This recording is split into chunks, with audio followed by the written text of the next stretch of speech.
Essential Therapies podcast. This is Dr. Cindy Hodgson. I'm an exercise physiologist and physical therapist, and this show is about essential therapies that I have come across in my over 30-year career in wellness and 28 of those years in physical therapy specifically. And today I am super excited because this is a very unique podcast. First time I've done a podcast with someone I met on Instagram and just started following her a few years ago. I believe now time just flies, but super excited because one of my favorite and most important essential therapies is how we can keep our body moving. And of course, fascia is of importance with essential therapies, and movement is very much important with the fascia, right? And restricted fascia restricts movement. And also the whole idea of how movement and exercise and fitness is very much connected to aging. So without further ado, I'm going to introduce you to Holly and Frank we have here. So Holly is in Maui, right? Is it Aloha. Maui? Aloha. Oh, aloha. Yes. Aloha, everyone. And, Holly, your Instagram came across my eyes when I first started looking at Instagram. I'm not sure why it did. Like there was something that you were connected with, and maybe I was searching for something, and I saw you doing these awesome fitness routines. And then at the bottom of your thing, I think at the time you were 61 maybe. And I'm like, oh, this is awesome. I have to, really, and I started really getting into yours. And so you were really one of the first 3 people that I just liked all of your Instagrams every day. So what I would like to introduce to our followers is a few things I want to talk to you about. One is just your whole fitness journey and how you got where you are today, how that all started. And I'll kind of guide you with some questions on that. And then also nutrition, because nutrition is really kind of a hobby of mine.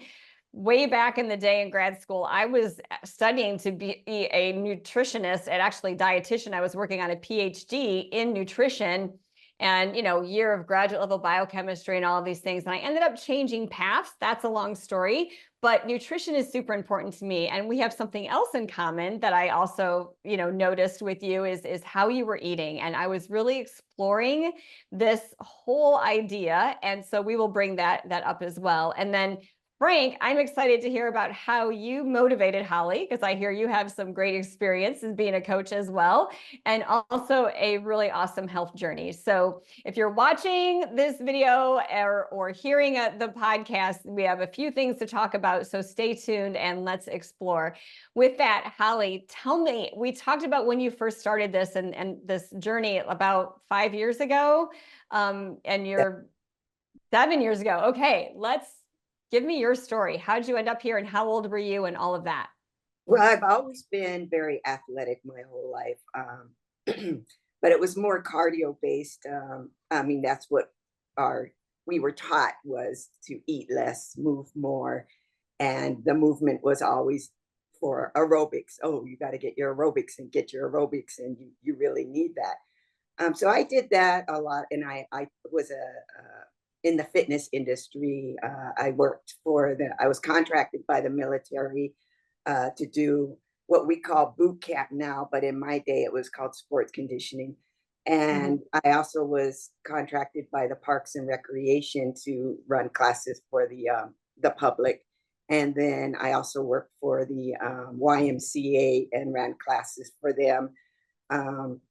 They hired me to run fitness classes for their participants over there. So I was all over the place. It was my own business. I had people working underneath me. I was doing a lot. I was, teaching maybe 6 classes a day. The body was starting to break down after a few years of over exercising. But, back in the day, nobody talked about over exercising. It wasn't an issue. You just go, and you don't eat very much because you want to keep those calories in a deficit. That was the old belief.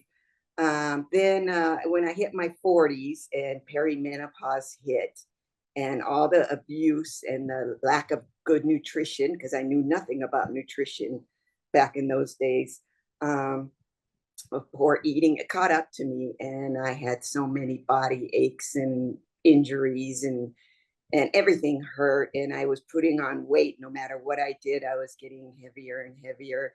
And then I ended up having 2 surgeries in 6 months. One was a parathyroid surgery, and one was I had a partial hysterectomy. So that was a game changer. That opened my eyes, and I decided I never ever want to get this sick again. So I have to take control of my own health. I can't leave that for somebody else to do it for me. So that's when I really started researching, and I began keto during that time. And then I started looking into weightlifting and kind of exploring that aspect of fitness, because I was beginning to see a lot of information regarding weightlifting and aging. And so it just so happens that my husband is a coach for Olympic lifting. He's an Olympic lifting coach, and has taken some of his clients to masters world class performance and competitions. So he offered to help me with the weight training, because that was new to me. I wasn't familiar with it. So at age 57, the luck that we have our own home gym, I started going out there and meeting him out in the gym, and we began the journey together that way. And so my first pull up was at age 59. It took me 2 years to get there, but I did it. And so that's pretty much how I got into my way of training now. It's primarily weightlifting. I do cardio, but it's limited. My first goal is always building muscle and getting stronger. And also with that, my nutrition has changed, and I will say for the better. I've seen great results with the way I'm eating. Without my nutrition, I don't think I would be where I am today. So, and of course, without my husband. Yeah. Wow. That is, and we'll talk more about the nutrition in a minute. I just want to bring up, that's something else we have in common is early in my graduate school days, I was really into the whole fitness scene. So you talk about the aerobics, right? The whole, back in the 90s, I think 89, I started teaching aerobics, so we were in that probably during that scene at the same time, right? With the bands. Yes, and the belt around the leotard. Remember that? Yeah. The lycra. Right. So, you're right. Everything was really about, we were really in that, no fat, high carb era with, lots of aerobic activity, et cetera. And, that has really changed over the years. But Frank, so you were doing weightlifting then during all this time, if you were a coach. And so did you guys always have a gym at home? And how did that feel, all of a sudden having your wife join you in the gym? Well, we always trained separately anyway, and so we were there together at the same time. She did her, I did my thing. But I was excited when she asked me that she wanted to start lifting, because back when we were young, I would go down to at the YMCA. I would go down to the weight room. She would do her aerobic classes, and that's where we were. Yeah. And she would come down and tell me, you have to do more aerobics. You have to do more aerobics. And so I would do a set. I would sit down next to her, and I'll tell her to take my pulse. Yeah. And it would be, higher than anybody in those classes who would go. And yeah. It's aerobic. Right. So, at least if you do it the right way, right? And so, yeah. So I was excited when she wanted to start lifting. So, and I'm his best client. He's always telling me, whether it's for brownie points, I don't know, but. How long have you guys been married? We'll just digress. we're going on 41 next month. We started living together in 81, got Wow. married in 83, so 41, yeah. Yeah. Wow. That's fabulous. I love to hear stories like that. It's great that you guys have, these common interests.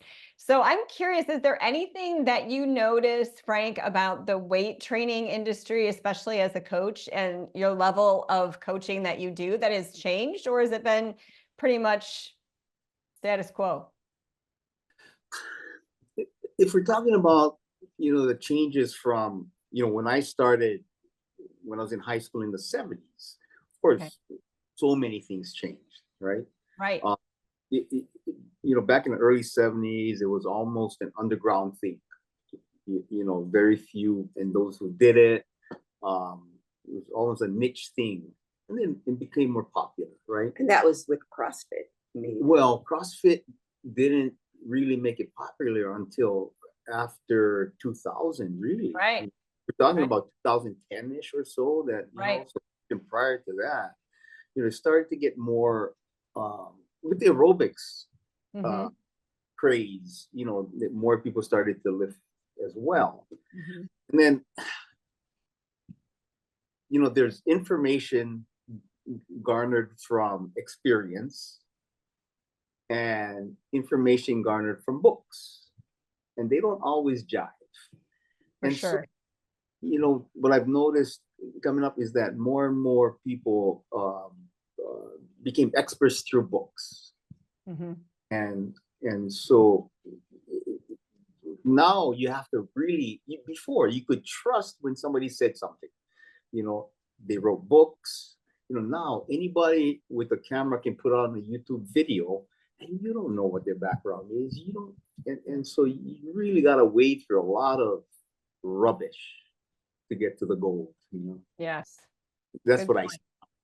Good point. Yeah. And, thinking about back in the day, like in the 80s, so the 70s was before I was doing this, but I started lifting weights at the sweat gym. It was the Gold's Gym in my town in the 80s. And there was 2 other women working out there, and they were doing contests and stuff. I didn't want to do that. I just wanted to get strong, and it was not something you saw many women doing in the 80s for sure. And then, of course, that changed over time, which is great. And then, of course, we see how it changes in the physiology of the body. But I'm going to take a moment and show some of these pictures, Holly, because I just want you to be able to share some thoughts. And this is, so some of you, if you're just listening and you're not watching the video, I would encourage you to look this up on YouTube for the video or for the pictures. But it's so encouraging to see these. You can see the difference in the face, the fullness of the face. Yes. So roughly how old were you on this picture on the left? I want to say maybe 45. Okay. Maybe, yeah. And then that one, I was 62, the one where I'm cutting the meat. So big difference. Yeah. Yes, phenomenal difference there. That looks like a nice slice of meat there too. Trying to make a point. Yeah. Now, was this the picture on the left, was that before your surgeries or after? Before my surgeries. Okay. Yeah. So, all right, let me move along here. So that looks like you're putting up 50, huh? You were 50 in that picture. Yeah. Birthday, yeah. And that one is, again, I think I'm 62 in that photo over there. Yeah. Wow, just your vibrance, you look so healthy and strong. You just are. And then how about this one here?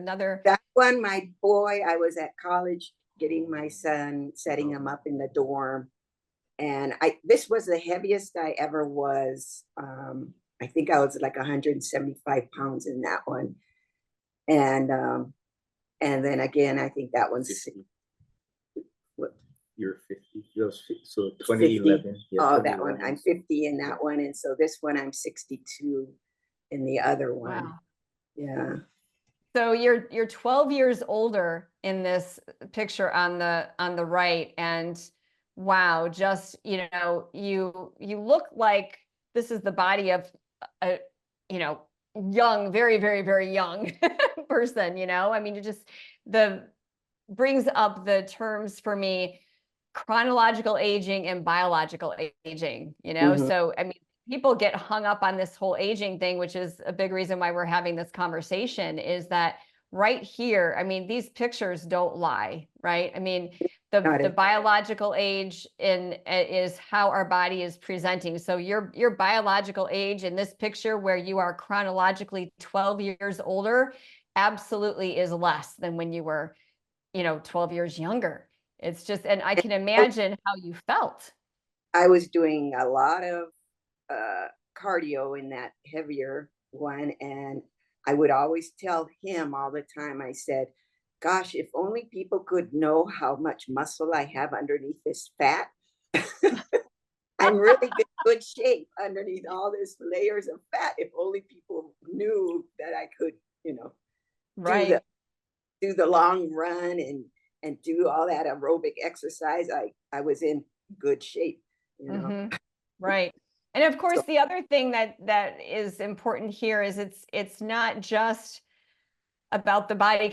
There's a lot about the body composition, of course, but then even at the cellular level, the nutritional changes and the strengthening that you did, like, this changes our body at the cellular level. And that's what you really see in these pictures, where you have gone through all of that and changed your body. Let's go to the next one here.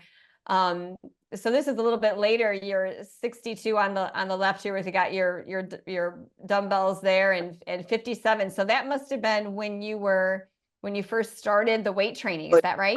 yeah, I haven't. That was even before I started weight training. That was my first picture I took before starting weightlifting. Yeah. And I mean, you look great. Let's just say that. You look great in this picture Well, at 57. 35 pounds doing keto. Okay. I lost most of my weight on keto, but Okay. I wanted to tone. I know people hate that word, but they can relate to what I'm saying. And I wanted to get stronger and change my body composition. And I knew the only way I could do that is by weightlifting. Yes, yes. And boy, you can really see this in the strength in your upper body really Mhm. shows, the tone. And yeah, I'm with you on the tone, but you have definitely more muscle mass here, which is important, because as we age, of course, as we know, if we don't do anything about it, we're losing that muscle mass every year after about age 30, so this is so encouraging here. And then Frank, this is you. So you were, first of all, how old are you now? 66. 66. Wow. And so here you're 55 years old on the left. I mean, you look great, but you're the trainer guy, right? But even here at 64, you look, leaner. Look at these arms. Like, what did you notice when you started eating keto, or eating more meat and more of a carnivore lifestyle? Well, once we started carnivore, the fat just melted off, is what I noticed. Okay. Yeah. Just, So that's what you felt here. yeah. In fact, so much so he got worried about his weight because he has a hard time maintaining his weight. He can lose weight very easily. Yeah. Yeah. Wow. We hate and so, we don't want to be their friends. right.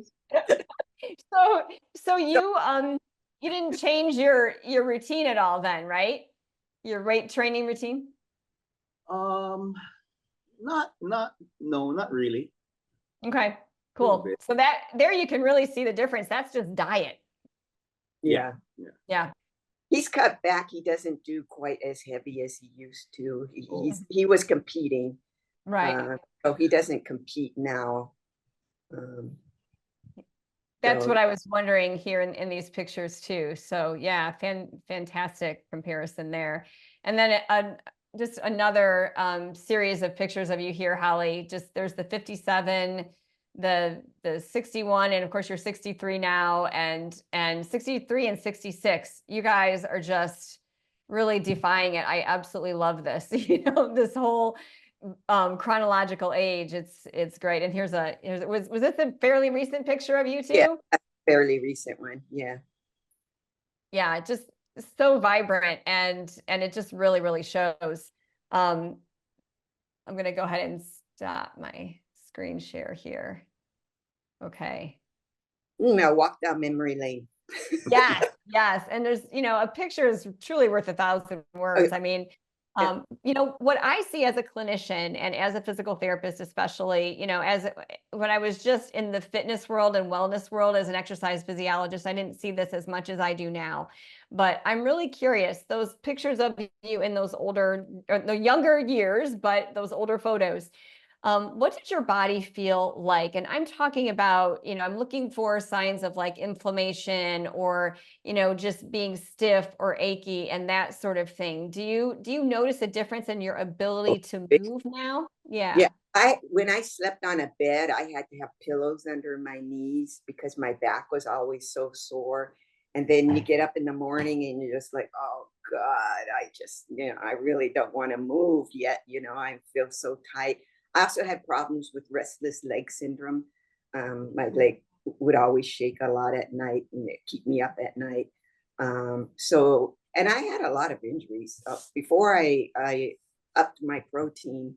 I get injured left and right. I mean, I was just a walking injury. So yeah, that's pretty much what's, when I see those pictures, that's what comes to my mind right now is I don't sleep with pillows under my leg anymore. I sleep great. I can wake up and jump out of bed and feel just fine. So yeah, unless I worked out too hard the day before.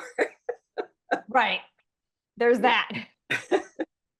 So in those years, like, so your 40s and 50s, those aches and pains that you were experiencing, like, I know what you mean. I had those when I was even younger than that. And for me, a lot of the relief of that came from treating my fascia, which is why I'm, so like to stand on that soapbox. But fascia and nutrition, both, I mean, it all kind of works together. So, here you were, someone in the fitness industry, exercising regularly and still dealing with all this pain, which is yet another example of how I feel nutrition is so important. I mean, if we had to like do a pie chart of like how, of how we feel, what size of that pie chart would be nutrition versus exercise, right? And I think it's probably more nutrition. And you just kind of are verifying that with what you explained, because you were doing all of this stuff that we thought, was good enough. Would you agree, having switched Absolutely. to the keto and then? Yeah, absolutely.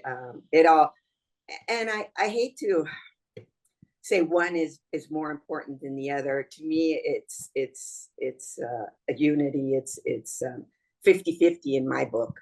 How it's exercise is just as important as nutrition, and you need nutrition to maintain your exercise, and so it all goes hand in hand. You can't do one without the other.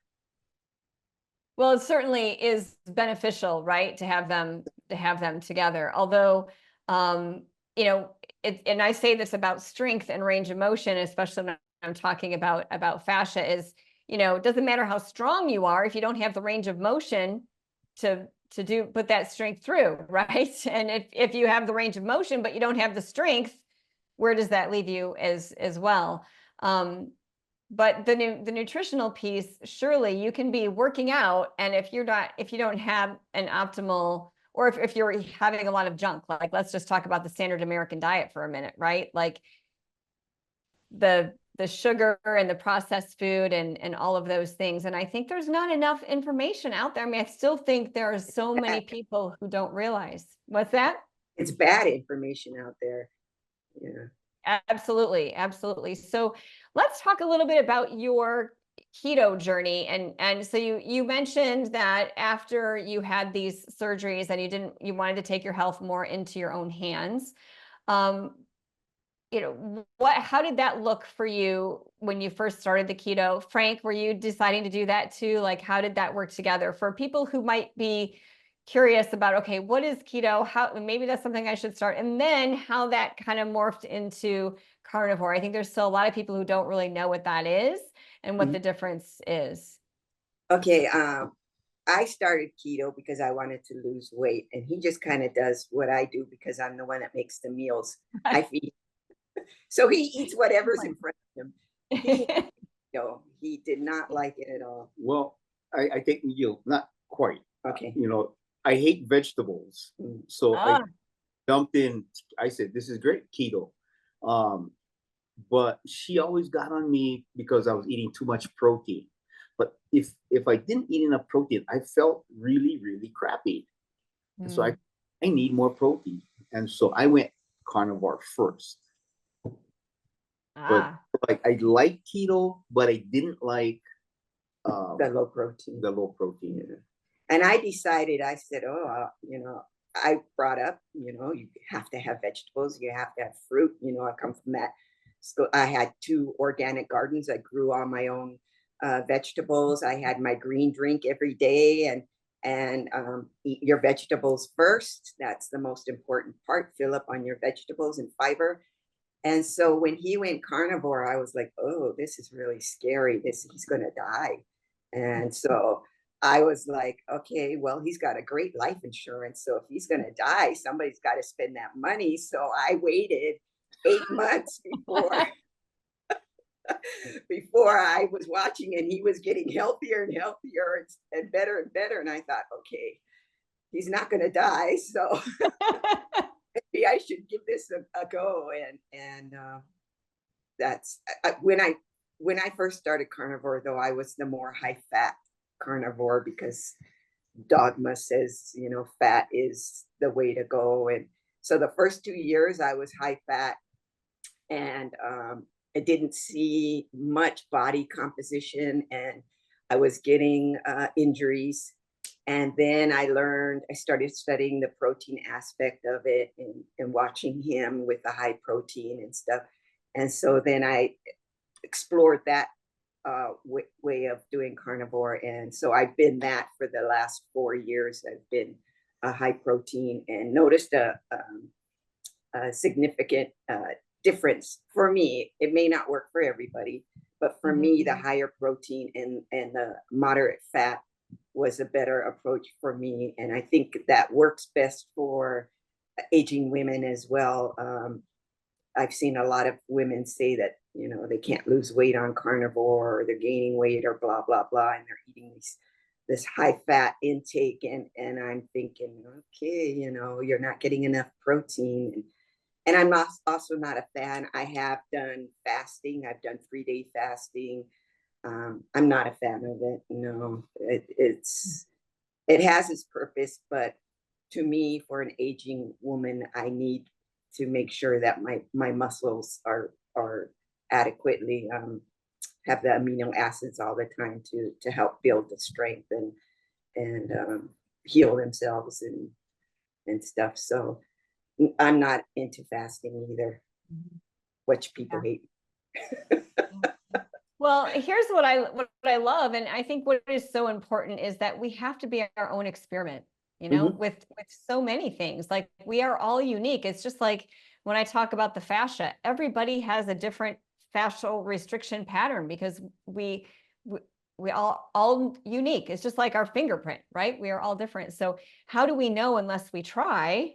Right. And experiment. So sounds like, Frank, then you really enjoyed this carnivore right off the bat. And yeah, it was a no-brainer for you. Hey, no vegetables. Yeah. So I spent 29 years in the fire department, right? And so so if you want to see bad eating from this, no vegetables, a lot of fat, go and watch the firemen eat. Yeah. A lot of processed food. No, pies and cakes. No, not too much processed food. We ate great. But most people don't like the way we eat, a lot of fat, a lot of meat. Right. So, a lot of rice here. Okay. Yeah. So and a lot of desserts. Desserts, yeah. The sugar is the big addiction thing, right? So, Holly, when you were having more carbohydrates, I mean, and of course the carbohydrates turn into sugar. I feel like carbohydrates are extremely addicting too. Oh, absolutely. Do you have any thoughts on what was that like for you? I find like that's the hardest part. All the times that I've done focused on trying to get away from that. And of course, it's hard when you have kids in the house and, you're trying, there's all these things going on. What advice might you have for that? Because I think that's It the took hardest me part. a good year to get over the carb cravings. I had carb cravings and it was brutal. I think that was the worst part of changing over to this way of eating, was getting off of I was a chocoholic. And it wasn't like I would have a cookie or it was that bag of chocolate had to be gone because I needed it out of the house. So the best way to get rid of it was just to eat it all. And Yeah. so, and then I would think, well, I need more. And so I'd go buy another, more chocolate. Mm-hmm. I will say I had good quality chocolate, but it didn't help the situation. Probably with macadamia nuts, I would Yes, imagine. yes, Yum. yes. Right. And so that the first year, so I couldn't even, if I went off or cheated, it could send me into a full-on landslide, and it would be terrible trying to get back off the addiction. So for the first year, I was really hard. I went hardcore. I was like, I can't do this because I know what's going to happen. If I have one, it's going to end up to 20. So, but now I can have a bite of chocolate and but I do, stevia sweetened chocolate. I don't do the sugar. And okay, I can stop. I can limit myself. And when I start feeling that, oh, I gotta have chocolate, then it's okay, you gotta go off of it. You gotta withdraw from that craving that's starting to take over your life. Much like I did with coffee. I don't drink coffee either because I hated the feeling that I had to get up and have coffee in order to function. So I hate having that feeling that I have to do something in order to function. I like to just be able to get up and be myself and do what's needed without needing some kind of, something to get me going, so it's keeping that energy level steady all day long. So like when everybody's taking that afternoon crash after lunch and they need their nap and everything else, I don't have it. I'm out in the gym in that afternoon working out. I never have a crash during the day. My blood sugar stays level all day long. So that was one of the biggest things that I love, is never getting hangry. Yeah. You just stay steady. You don't get the shakes or, because you're starving, and you don't have to get something to eat right away because you're starving. You just, your appetite stays steady all day long. You don't have to. And I can get by without any snacks. I don't snack during the day. I just eat my designated meals and I'm good. Wow, that's fantastic. You mentioned the blood sugar levels. Is that something that you ever got into taking regularly to kind of measure? I did in the first 2 years. I would do my ketones and I would take my blood sugar, and I got really into that. And then I guess I can now I can feel. I know the feeling, so it's not necessary for me to monitor my blood sugar because I already know, I'm not shaking, I'm not, hungry. I feel absolutely fine all day long. I have great energy. So, and I don't chase ketones. In the beginning, when I started fasting, I would like, wow, look at my ketones after 3 days of fasting. This is great, but it doesn't, to me, it didn't make a difference in my progress, whether or not I had high ketones or not, so not something Yeah, I think that's really helpful because to share, because the glucose, for example, and I think in general, it's not well known. I mean, I started doing mine recently again, but that, it's so easy to check this. And I think people can be, I've heard all kinds of numbers, right? What's the percentage of people with diabetes right now? It's a lot, but yeah. Yeah. So, but there's also people who are insulin resistant and people who are pre-diabetic. And I know myself, I was, have been insulin resistant. I might still be insulin resistant. I've been, and I'll share a little bit about my story here in just a moment, but when I was pregnant with my daughter, my second pregnancy, I was borderline diabetic with that. And they said, you don't have to take your sugars. Well, of course, I love this stuff, right? So I had found it to be really fun to check my blood sugar frequently. And, just because I could. I mean, you can buy a very inexpensive blood glucose monitor at any store that sells those kinds of things. And and you have that information right there. We talk about ketones is a little bit more involved with taking the blood ketones, but it does give you a lot of information. I find that a lot of people don't even realize that you can do this. Wouldn't it be nice to know, well, okay, what does that even mean? I feel like this is something we should be taught probably in grade school. What does it mean to have the sugar in your blood, and if it's too much, and what are the numbers and all of that? I mean, there's some great education that could be given out there. So I decided to start checking my numbers, and boy, I could really tell when my blood sugar, even though it was still within normal range. That's the amazing thing.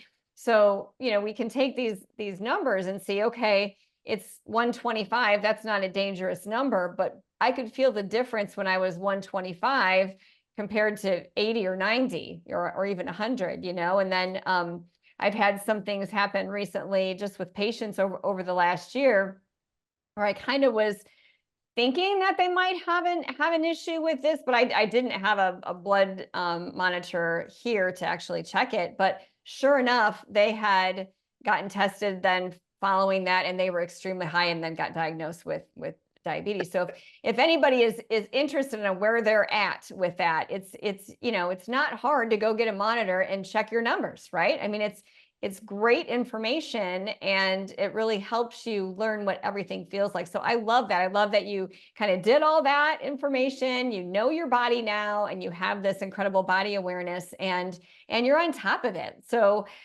with that, I'm just going to share. So I started in January. I think we both follow Dr. Sean Baker on Instagram, right? That's kind of where you guys got the whole carnivore idea.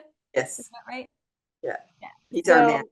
Yeah. And so I was following him for a few years, and probably around the same time I started following a couple years ago. And then Dr. Chafee, and he had a promotion, or do carnivore in January, try it for 30 days. And so all this stuff just kept coming up. So like you did, I tried it for 30 days, and I'm like, wow, I feel different. And so I was having a lot of body aches and pains, just kind of burning sensations when I would wake up in the morning, and that all went away in, actually a week probably. And so, but life happens. I have a bit of a stressful life. I don't, I do as much as I can exercise and health wise, but I have a very busy lifestyle. And so it has been hard for me to keep up with this whole addiction thing, the carb addiction thing. It's strong, like you said. So yeah, it's rough. So to hear you say it took you about a year makes me not feel so bad. That I'm struggling with this whole thing, because we are very much like the way you described yourself just now, that I can 100% relate to that. Like, I can't have this stuff in the house. I have to be cold turkey. I can't, play around with it. So it definitely, it's encouraging to hear you say, this can go away. It will get better. It will get better. You can retrain your palate. Yeah. So how do you handle this in social situations or family situations, or is your family kind of all cool with this now? Like, do you have any advice? My immediate family, speaking of my two boys and my husband, he's of course carnivore. My youngest son is semi-carnivore, and my older son was very skeptical in the beginning, but I think he, through time, it's hard to not see the changes and what it's done for us. So he's kind of on board. They never question. They're very supportive in all of it. It was my family, my siblings, and my mom who gave me a really hard time the first couple of years. You know, you're killing yourself, and so and so died because they ate meat, and these wild stories, you know, headline news. And so that was where I had most of my problems. Or you know, my sister would say, "Oh, you're no fun to go out with anymore because you don't eat." You know, when we get together as a family, it's around food. The social gathering is around food, and we talk about food, and we share food, and you know, so it's all about, you know, eating and social, and that's how I was raised, and that's how they still believe that, you know, in order to have a social gathering, it has to be around what's on the table. And so, you know, I had to change that mindset that, you know, it doesn't have to be food focused. It can be conversation focused. It can be uh, laughter or games, or, you know, go for a hike, or, you know, something like that. So they're on board. I say that loosely. But I think they've been watching me through the years, and I'm the healthiest out of all of them. They've all had knee surgery, back surgery, hip surgery, name any kind of surgery, orthopedic surgery, they've had it. So, and I'm the only one that hasn't, knock on wood. And they're all big. Overweight, yeah. Overweight. On blood pressure medicine, health issues. So, I mean, they can't really argue anymore with me, you know. And I kind of set the limit. I mean, you have to set boundaries. And it just came to a point where, no, we're not going to discuss this. This is what I'm doing, and you can do what you're doing, and I won't say anything about what you're doing. You don't say anything about what I'm doing. So there came a point where you have to set boundaries, and, you know, not let people, you know, bully you into their way of thinking. So yeah, that was a learning process. right. And I mean, your results really speak for themselves, like you said. So that's great. Frank, I have a question for you. So we're kind of talking about this whole carbohydrate addiction thing. Did you have any troubles with that, or when you started eating carnivore, since you don't like vegetables, so you just like dive in and it was you were good? Pretty much, yes. Because I had already started cutting back on some carbs anyway, because you know, for us, rice is the biggest carb, and that's kind of a staple. And I already had to cut back because I knew it was making me fat. So to cut it out completely, just to eat steaks, it was easy. Great. It was the sugar, it was the desserts, and because every week prior to us doing this, I would go up to the bakery. This is embarrassing. This is embarrassing. I would buy, I think, probably $30 or $40 worth of pastries. And there's one thing that he would make just for me. Wow. Because he knew I was coming. And we would put it in the freezer, and we would eat it sometime, but every week. Every Saturday I would go. And refill. Yeah, and refill. Restock. But yeah, it was horrible. And that was harder, you know. Yeah. But within a short time of seeing results, it became easy to let go. Yeah. That's awesome. And then, so let's talk about your health journey. And I'm curious, in, you know, the time frame, like you started the keto briefly, but then you went to carnivore. Can you share a little bit about your journey, your health journey?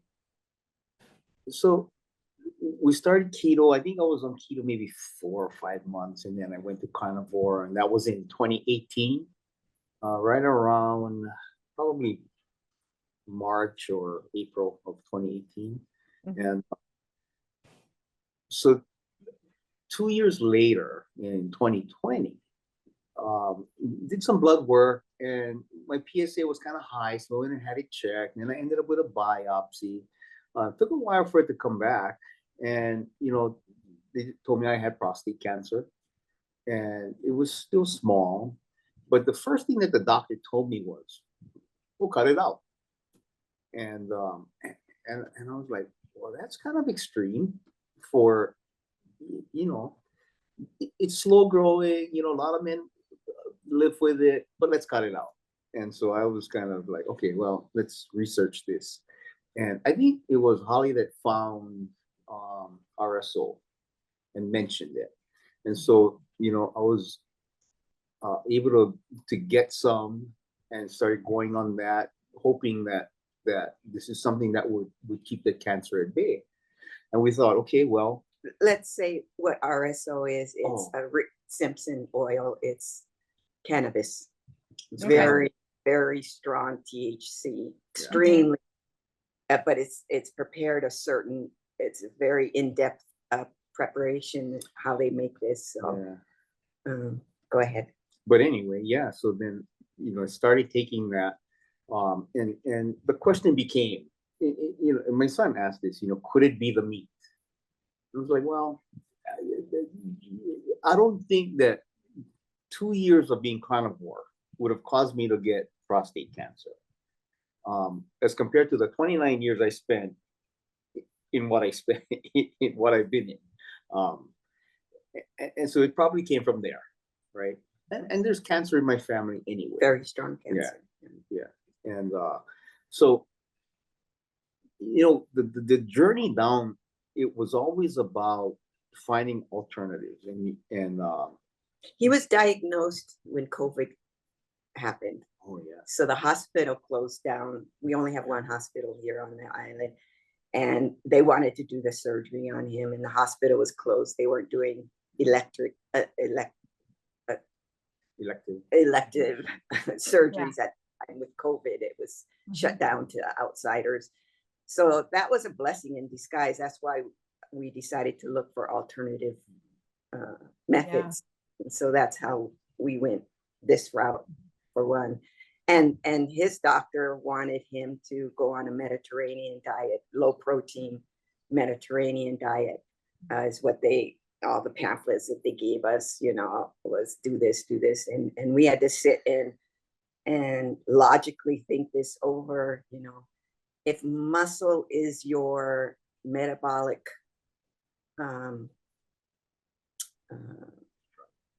metabolic driver, why would you not want to build and keep it healthy by removing protein, which muscle needs, and not have the muscle that he needs to be able to fight cancer? So we went against medical advice and continued on with the high protein carnivore diet, which the doctor he wasn't happy about. But you know, I have other friends who have prostate cancer, and you know, some of them had surgery, some of them did. But one of my good friends who I grew up with, he has it, and you know, he was talking about his PSA, and it's like 14. You know, mine would get above 5, and they would get concerned. It's like, okay, so it makes sense to me, right? So if his can be 14 and he's okay, and his doctor is okay with it, then why is my doctor concerned with the PSA of 5? And in my mind, it's he wants to do the surgery. That's what I thought. And you know, so he never sees me. His PA is the one who sees me when I go in for my checkups. I'm not worth his time. So, but it's good because, you know, every time I go in for a checkup, 2 or 3 times a year, all we talk about is where I'm at, what I'm doing, and I'll see you next time.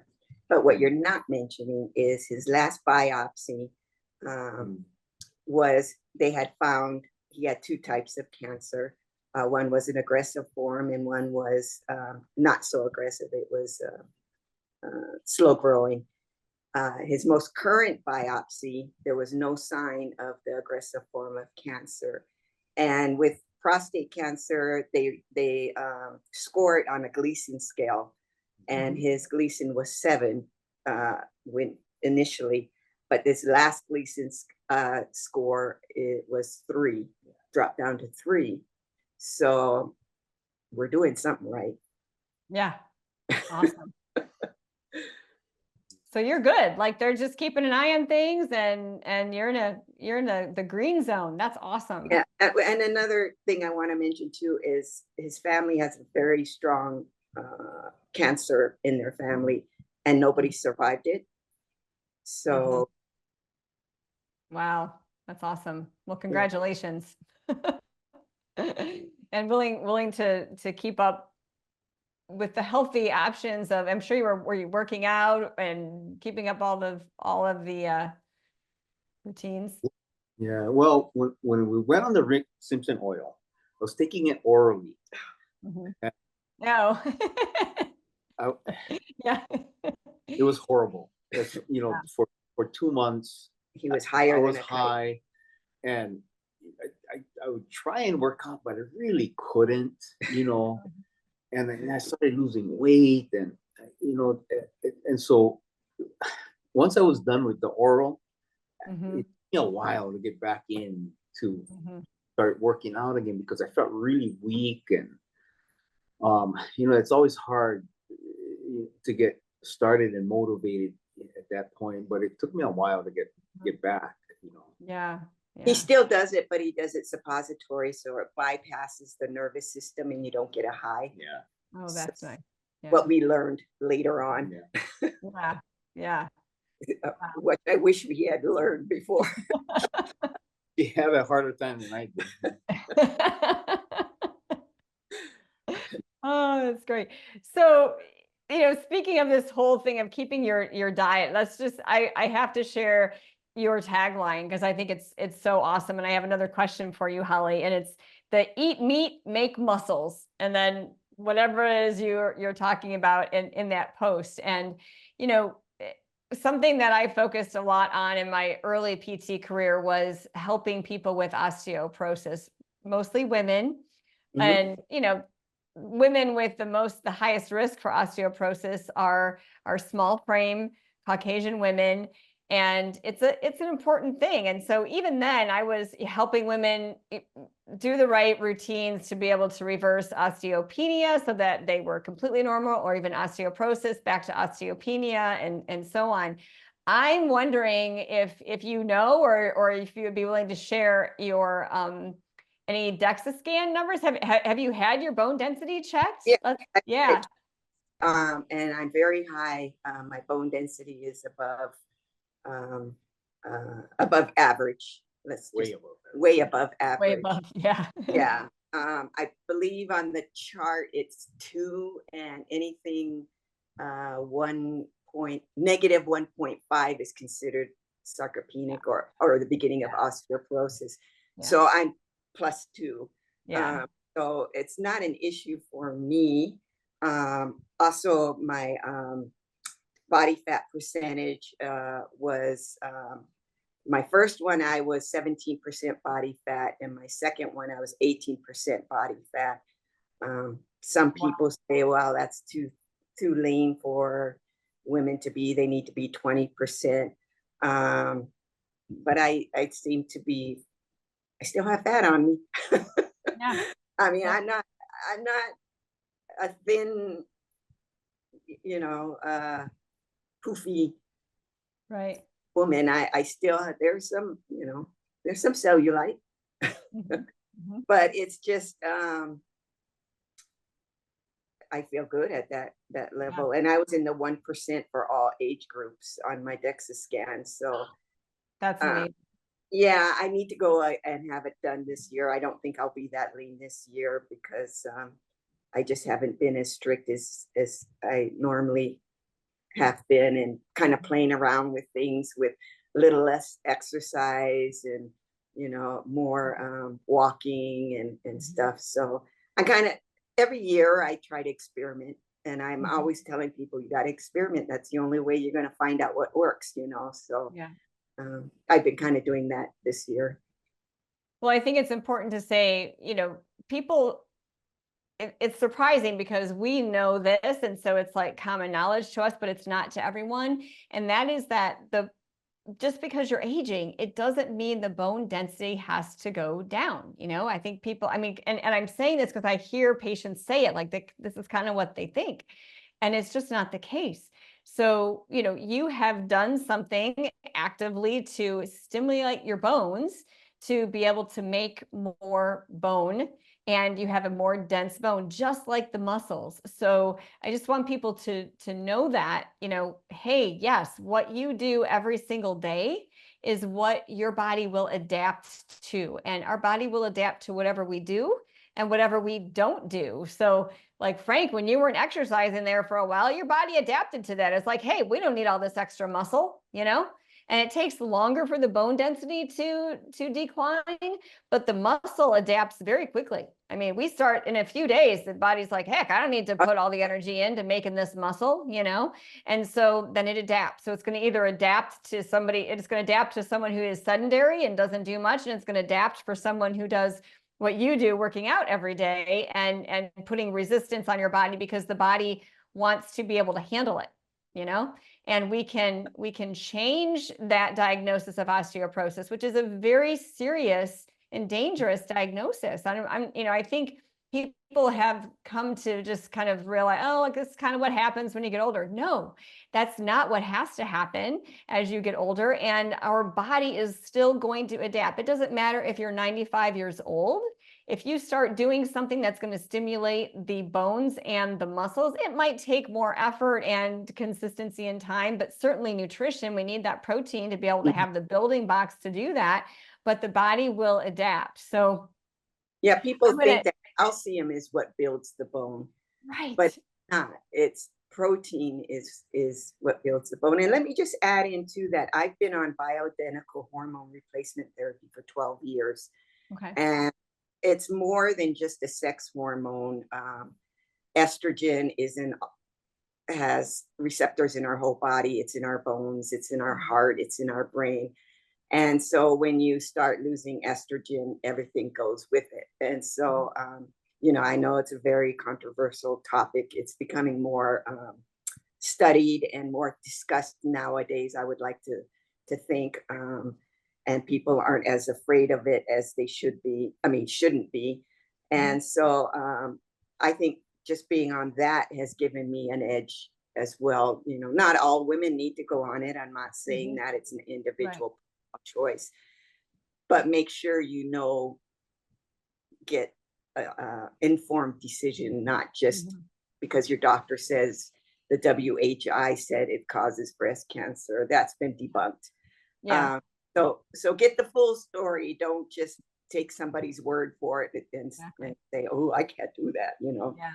So actually I had a previous podcast a few months ago talking about that exact thing. Dr. Terry Gibbs, who's now retired, but has a great career in exactly talking about that. So it really goes right in line with what you're saying. And it's definitely helpful. So, but with that, I want you to use your saying that I heard you say before about the body and fitness and an expiration date. How does that go again? There's no expiration date on fitness. Yes, no expiration. At any age. I mean, I see on Instagram these 90-year-old, men and women just doing amazing things. And I'm like, that's what I want to do.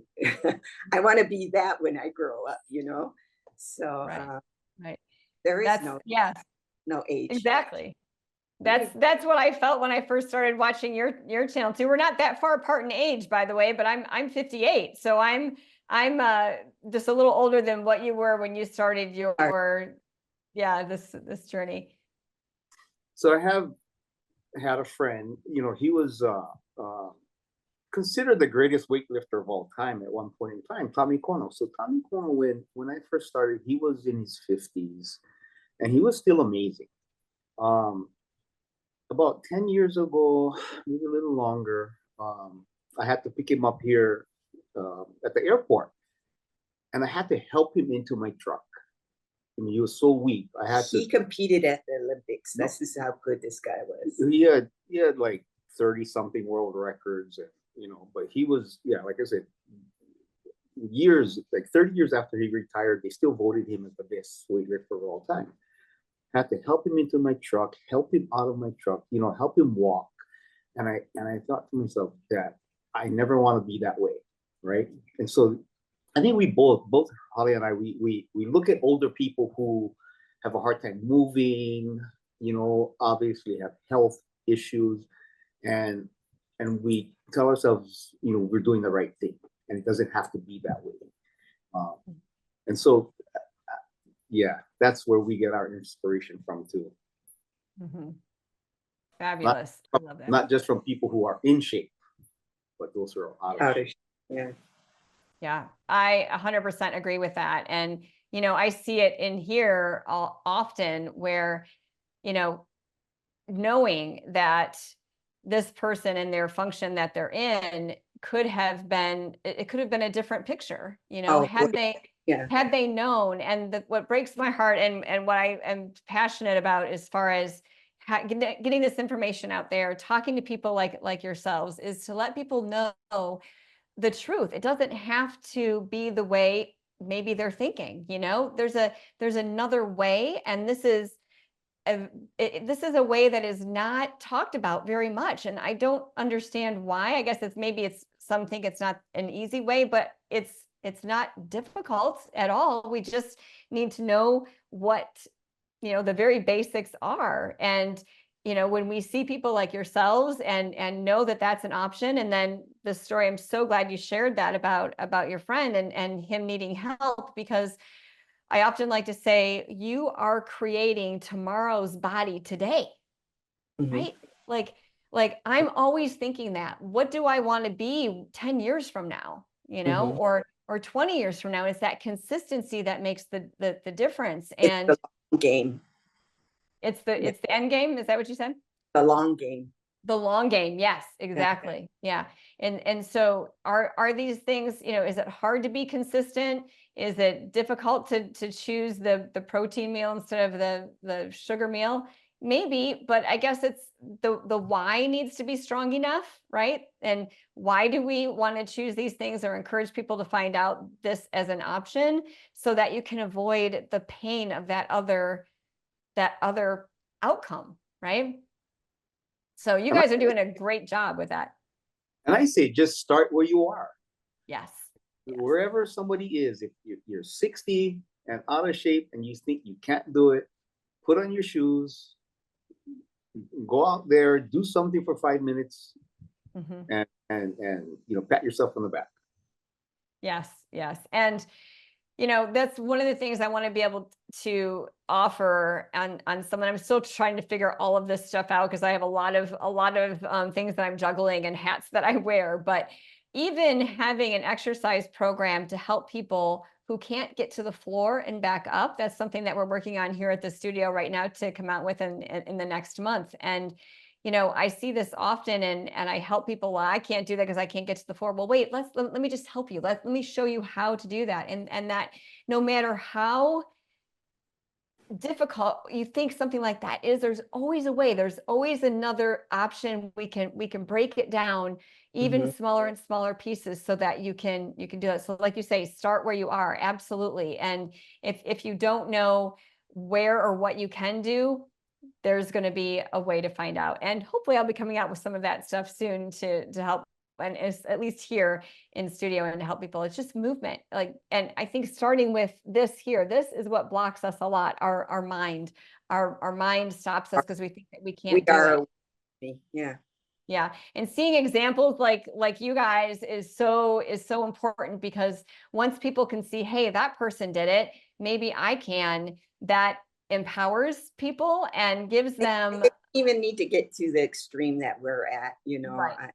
We love what we do. We're retired. We have the time. This is our hobby. This is how we connect. If you can only get out there 3 days a week for an hour, fine. Yeah. It doesn't have to be a whole elaborate, all day. Yeah.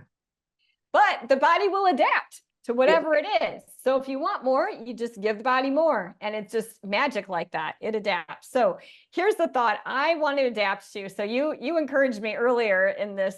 I've kept you guys a while here, but this has been so great. I appreciate all of your just wisdom and advice and experience, really. So Holly, I have not been able to do a pull-up. my whole life, except when I was a You're kid. not the only one. It's been a goal of mine, but I haven't, made the priority with all of these things that I'm juggling to do it. So do you have any advice for me? And it took you 2 years to do a pull-up. Okay, Frank, then, okay, we're going to come back. Oh. We're going to visit this again. And I'm going to start working on what I need to do for pull-ups. And yeah, what advice do you have? You have to, like you just mentioned it, break it down, right? Break it down. And so you jump on the bar, you pull yourself up. Can you bend your arms even? Can you get halfway? Mm-hmm. And see where you're at, are you twisting your body all over the place? Try and get halfway. But I think the place to start is just doing negatives, Mm-hmm. right? And either that or just some either ring rolls or bar rolls, and getting your shoulders to be able to get strong enough to pull yourself up, because it's your back, and you have to learn to use your back.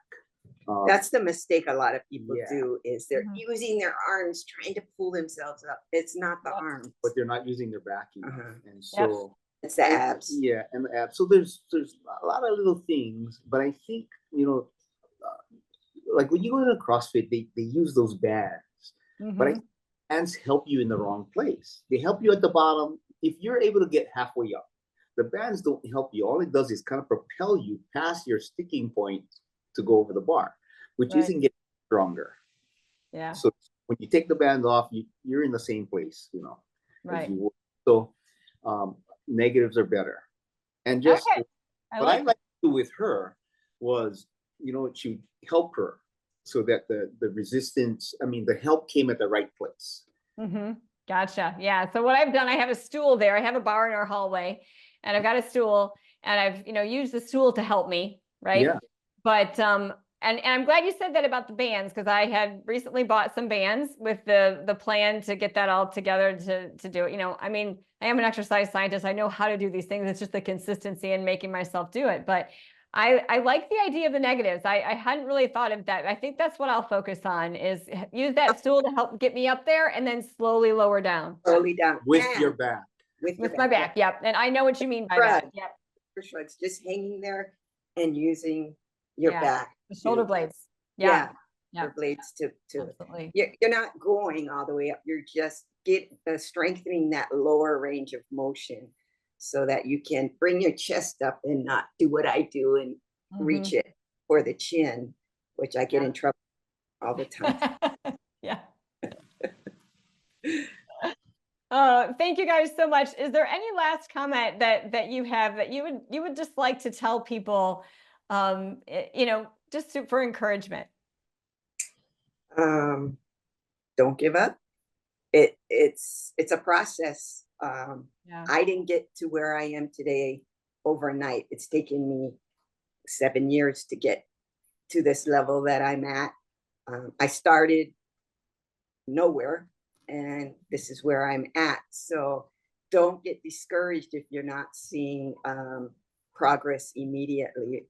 The smallest subtle, notice I use that. Yeah. It's subtle things that you see that you're getting better at, and it gradually it just builds on top of one another. And if you can never do a pull-up, that's fine. It's the work that you put in to try and do it. You've already gotten stronger just doing that.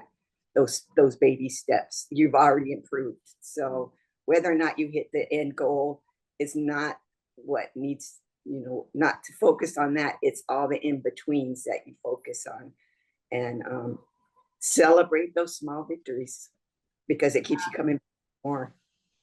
I love it. Thank you. How about you, Frank? Anything to share? I pretty much that's it right there. That's the key, what Holly just mentioned. But also, don't get discouraged with, like, I can't squat down because my hip is sore, my knee is sore. You just keep doing it, and try and figure out, what you can do, because eventually that pain goes away. Once you find out especially when you work with you. Yeah. Right. So yeah, that's a whole other topic, right? But you're right, the body adapts. So there you go. The body's going to adapt again. That's why when I'm working with people about their fascial restrictions is exactly that. We're mostly water. We can change. I look at my pond out back and it's changing all through the day. You know, I can wake up in the morning and feel a certain way and do some certain things with my body and self-treatment or movement. And I feel different. And, you know, as we learn how to feel that inside our bodies, it's helpful and empowering to know that our body can change and we can help it change in a positive way. And, you know, focus on that, right? Yeah. So eat meat, make muscles, and there's no expiration date on fitness. Correct. 100%. I love that. I love it. I love it. So thank you guys so much for joining me. That was just a lot of great information and encouragement. I'm excited. I look at your Instagram. I'd like you to share that as well. And I can't spend the time that you can, but someday I will. And I remember those tiny little steps, just like you said. So how can people find you? I'm on Instagram at Maui Meat and Fitness 1961. Holly Tam, I think it's under. Yep. Okay. So I will put the link in here also so people can find you. And you know, you've become a pretty popular on Instagram now. Was that kind of surprising for you? You've got like 80,000 followers. That's going to 81,000. Yeah. I'm like, wow, why? I'm just a little housewife. I guess they like seeing old ladies struggling to do. But you know what, Holly? You are the real deal. The real deal. And that's like something that's I'm going to start talking more about is the real deal. Like, that's just being real. That's what it's all about. And that's what I value. And I think so many people. I try to keep it real and matter of fact and not overcomplicate it, you know. Yeah, that's great. All right. Well, thanks so much for joining us at the Essential Therapies podcast, and stay tuned. We'll see you next time. Aloha. Bye-bye. Aloha.